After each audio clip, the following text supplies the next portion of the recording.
Good evening, students. Now I am sharing a new topic of solutions, lecture 5, chemistry. Last lecture we have discussed the numerical problems of mole fraction, molality. ठीक है. Next our topic is solubility of gases and solids in liquids. अब हमने solubility की बात करनी है कि कोई गैस किसी सॉल्यूशन में जब डिसॉल्व होती है या कोई सॉलिड सब्सटेंस डिसॉल्व होता है तो हमने उसको कैसे एक्सप्रेस करना है. Solubility of a substance, solubility होती क्या है, ये एक्सप्रेस करता है कि the maximum amount of which it can be dissolved in a specific amount of solvent eight specified temperature. Maximum amount of solute, ठीक है, मैक्सिमम अमाउंट ऑफ सॉल्यूट आप डिसॉल्व कर रहे हो मैक्सिमम अमाउंट किसी स्पेसिफिक अमाउंट ऑफ सॉल्वेंट में एक specified temperature पे, उसको हम बोलते हैं सॉल्युबिलिटी. कितना amount of solute, maximum amount of solute आप ले रहे हैं, उसको डिसॉल्व कर रहे हैं किसी सॉल्वेंट के अंदर किसी स्पेसिफाइड टेम्परेचर के ऊपर, उसको हम बोलते हैं सॉल्युबिलिटी. जैसे मैक्सिमम अमाउंट ऑफ आपने शुगर ले लिया, उसको आप पानी में डाल रहे हो, पानी क्या है, सॉल्वेंट है, और शुगर क्या है, सॉल्यूट है. तो कितना मैक्सिमम अमाउंट ऑफ शुगर आप डिसॉल्व कर रहे हो वाटर में एक स्पेसिफाइड टेम्परेचर पे, वो कौन से टेम्परेचर पे वो डिसॉल्व हो जाएगा पूरी तरह से, उसको हम बोलते हैं सॉल्युबिलिटी. जो सॉल्युबिलिटी होती है वो किसके ऊपर डिपेंड होती है, नेचर ऑफ द सॉल्यूट, कौन सा आप सॉल्यूट ले रहे हैं और कौन सा सॉल्वेंट आप ले रहे हैं. मतलब कुछ ऐसे सॉल्यूट होते हैं जो सॉल्वेंट में डिसॉल्व नहीं होते, तो हमने कौन सा सॉल्यूट लेना है कि वो उस सॉल्वेंट में डिसॉल्व हो जाए. तो सॉल्युबिलिटी किसके ऊपर डिपेंड करती है, कौन सा सॉल्यूट आप ले रहे हैं, सॉल्वेंट कौन सा आप ले रहे हैं, टेम्परेचर कितना आप डाल रहे हैं और कितना प्रेशर. तो ये सॉल्युबिलिटी जो है डिपेंड होती है चार चीज़ों के ऊपर, nature of solute, nature of solvent, temperature and pressure.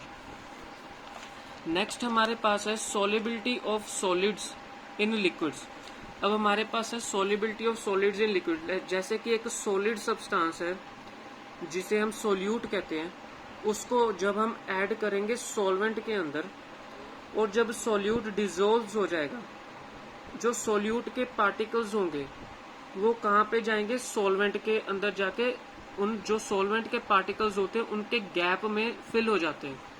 ये जो पार्टिकल्स होते हैं वो लिक्विड्स में जाते हैं और जब वो पार्टिकल्स सॉल्वेंट के पार्टिकल्स के गैप के अंदर फिल हो जाते हैं और उनकी कंसंट्रेशन ऑफ सॉल्यूशन जो है इंक्रीज हो जाती है, मतलब सॉल्युबिलिटी जो है वो बढ़ जाती है.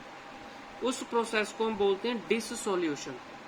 जब आप सॉल्यूट को ऐड करते हैं सॉल्वेंट के अंदर, जो सॉल्यूट के पार्टिकल्स होते हैं वो सॉल्वेंट के पार्टिकल्स में जाके फिल हो जाते हैं और जब उनकी सॉल्युबिलिटी इस तरीके से बढ़ जाती है और कंसंट्रेशन ऑफ सॉल्यूशन इंक्रीज हो जाता है, उसको हम बोलते हैं डिससॉल्यूशन. कुछ सॉल्यूट पार्टिकल्स होते हैं सॉल्यूशन के, कोलाइड करते हैं सॉलिड सॉल्यूट पार्टिकल्स के साथ and gets precipitated out. This process is called crystallization. अब कुछ सॉल्यूट पार्टिकल्स होते हैं जो कि डिसॉल्व नहीं होते और कुछ पार्टिकल्स होते हैं जो डिसॉल्व हो जाते हैं. जो पार्टिकल डिसॉल्व नहीं होते सॉल्यूशन के अंदर वो कोलाइड होके सेपरेट हो जाते हैं, अलग जगह पे अपनी पोजीशन बना लेते हैं, प्रेसिपिटेट हो जाते हैं, उसको हम बोलते हैं crystallization. The process of dissolution continues until the solution attains maximum concentration. कहते हैं एक सॉल्यूट जो होता है जब हम उसको सॉल्वेंट के अंदर ऐड करते हैं वो तब तक उसकी जो डिससॉल्यूशन होती है तब तक चलती रहेगी जब तक वो पूरी तरह से डिसॉल्व नहीं हो जाता सॉल्वेंट के अंदर. और जब वो सॉल्वेंट के अंदर पूरी तरह से डिसॉल्व हो जाएगा तो उसकी जो कंसंट्रेशन है मैक्सिमम हो जाएगी. कहते हैं कि जब तक उसकी कंसंट्रेशन मैक्सिमम नहीं हो जाती डिससॉल्यूशन जो है वो चलती रहेगी. Such a solution in which no more solute can be dissolved and given conditions of temperature and pressure is called saturated solution. फिर कुछ सॉल्यूशन ऐसे होते हैं जब आप सॉल्यूट डालते हैं सॉल्वेंट के अंदर, कुछ पार्टिकल्स जो होते हैं पूरी तरह से डिसॉल्व हो जाते हैं और कुछ पार्टिकल्स जो है वो डिसॉल्व नहीं होते. तो जो पार्टिकल्स बाद में डिजोल्व नहीं होते किसी स्पेसिफाइड टेम्परेचर एंड प्रेशर पे, उसको हम बोलते हैं saturated solution. Solution in which more solute can be dissolved at a given conditions of temperature and pressure called unsaturated solution. Unsaturated solution क्या होता है कि जब आपने solute को solvent के अंदर ऐड किया, आपने जब solute को solvent के अंदर ऐड किया तब solute की जो अमाउंट थी वो कम थी, और जब आपने कम अमाउंट का solute solvent के अंदर ऐड किया तो उसका जो कलर होता है सॉल्यूशन का वो लाइट होता है. तो आप चाहते हैं कि वो जो कलर है सॉल्यूशन का वो डार्क हो जाए और गाढ़ा हो जाए, तो आप क्या करते हैं कि उस सॉल्यूट को और ऐड करते हैं. जब आप more and more solute dissolve करते हैं सॉल्वेंट के अंदर, सॉल्यूशन के अंदर, तो at given conditions of temperature and pressure, उसको हम बोलते हैं अनसैचुरेटेड सॉल्यूशन. अब कौन कौन से फैक्टर्स जो होते हैं अफेक्ट करते हैं solubility of solid in liquid.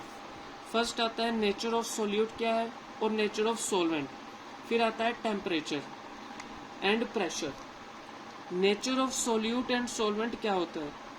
Every solid does not dissolve in A given liquid. कहते जरूरी नहीं है कि हर सॉल्यूट किसी सॉल्वेंट के अंदर डिसॉल्व हो जाता है. In general solid dissolves in a liquid if the intermolecular attractions are similar in solute and solvent. कहते solute solvent के अंदर तभी dissolve होगा जब उनकी intermolecular attractions दोनों particles की solute और solvent की similar होंगी, तभी वो solute जो है solvent के अंदर dissolve होगा. Ionic compound dissolves more readily in polar solvents like water. जिनके आयन्स बनते हैं, जब कोई सोल्यूट आप सॉल्वेंट के अंदर डालते हो तो जब आयन्स बनते हैं दोनों के, तब हम कह सकते हैं कि वो जो सोल्यूट है वो सॉल्वेंट के अंदर डिसॉल्व हो रहा है. लेकिन कुछ ऐसे सोल्यूट होते हैं जिन नॉन पोलर सॉल्वेंट, जो बेंजीन, ईथर एंड CCl4, जब आप किसी सोल्यूट को benzene, ether and CCl4 carbon tetrachloride में डालेंगे, नॉन पोलर सॉल्वेंट में डालेंगे, तब कोई भी सोल्यूट जो है वो डिसॉल्व नहीं होगा, क्योंकि ये आयन्स जो है नहीं बनाते. जो आयन्स बनाते हैं वही डिसॉल्व होंगे. नेक्स्ट है फैक्टर इफेक्ट ऑफ टेम्परेचर.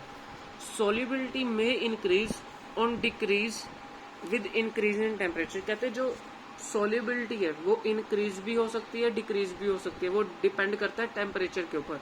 अगर टेम्परेचर इंक्रीज हो रहा है तो सॉल्युबिलिटी इंक्रीज होगी, अगर टेम्परेचर डिक्रीज हो रहा है तो सॉल्युबिलिटी क्या होगी, डिक्रीज होगी. जैसे solubility of solute increase with the increase in temperature. अब पहला पार्ट हम देख रहे हैं कि सॉल्युबिलिटी ऑफ सॉल्यूट इंक्रीज होगा जब टेम्परेचर इंक्रीज होगा. वो कैसे होगा, जैसे कि कुछ सब्सटेंस होते हैं, sodium nitrate, potassium nitrate, ammonium chloride, potassium chloride, sodium chloride, silver nitrate, potassium iodide. With rise in temperature, ये जो सब्सटेंस है इनकी सॉल्युबिलिटी बढ़ेगी अगर मैं टेम्परेचर इंक्रीज करता हूँ. This is because the dissolution process for these substances endothermic. इनमें कौन सा प्रोसेस होता है, एंडोथर्मिक प्रोसेस होता है. एंडोथर्मिक प्रोसेस क्या होता है कि हीट एनर्जी एब्जॉर्ब करता है. हीट एनर्जी एब्जॉर्ब कब करता है, जब मैं टेम्परेचर बहुत ज्यादा इंक्रीज कर दूंगा. Solute plus substance plus heat. जब मैंने सोल्यूट ऐड किया और मैंने बहुत ज्यादा टेम्परेचर इंक्रीज कर दिया, तो जो सॉल्यूशन बनेगा, तो जो उसकी एंथैल्पी होगी, डेल्टा H होगी, हीट एनर्जी होगी, वो क्या होगी, पॉजिटिव होगी. पॉजिटिव का मतलब क्या हो गया, बहुत सारी हीट एनर्जी जो है एब्जॉर्ब हो रही है. ये जो हमने डिस्कस किया है इसमें कौन सा प्रिंसिपल अप्लाई होता है, ली चैटलियर प्रिंसिपल.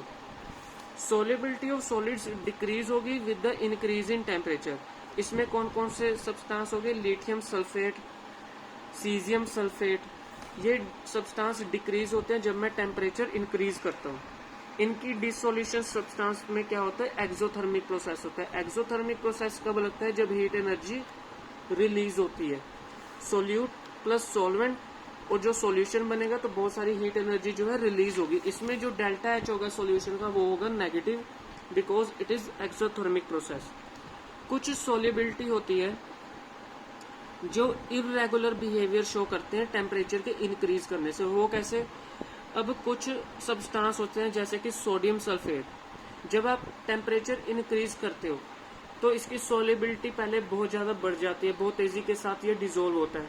फिर धीरे धीरे क्या होता है, टेम्परेचर जब आप और इंक्रीज करते हो तो इसकी सोल्युबिलिटी फिर अपने आप ही डिक्रीज होनी शुरू हो जाती है, मतलब इरेगुलर है। आप टेम्परेचर बढ़ाते जा रहे हो, पहले इसकी सोल्युबिलिटी एकदम से बढ़नी शुरू हो जाती है, फिर डिक्रीज हो जाती है, मतलब ये पहले बहुत तेजी के साथ डिजोल्व करता है, फिर बाद में डिजोल्व ही नहीं होता। तो ये जो होता है इरेगुलर बिहेवियर शो होता है। Temperature corresponding to this break in the solubility curve is known as transition temperature. जब सोल्युबिलिटी बढ़ती है फिर डिक्रीज होती है तो इसको हम बोलते हैं ट्रांजिशन टेम्परेचर। इफेक्टिव प्रेशर में क्या होता है, the effective pressure on the solubility of solids is very small due to high incompressible and remains unaffected. जो प्रेशर का इफेक्ट होता है सोल्युबिलिटी के ऊपर वो बहुत कम होता है क्योंकि ये इनकम्प्रेसिबल होता है एंड इसके ऊपर कोई चेंजेस नहीं आते सोल्युबिलिटी के ऊपर। ठीक है, तो ये हमारे पास फैक्टर्स थे सोल्युबिलिटी को लेकर। Thank you.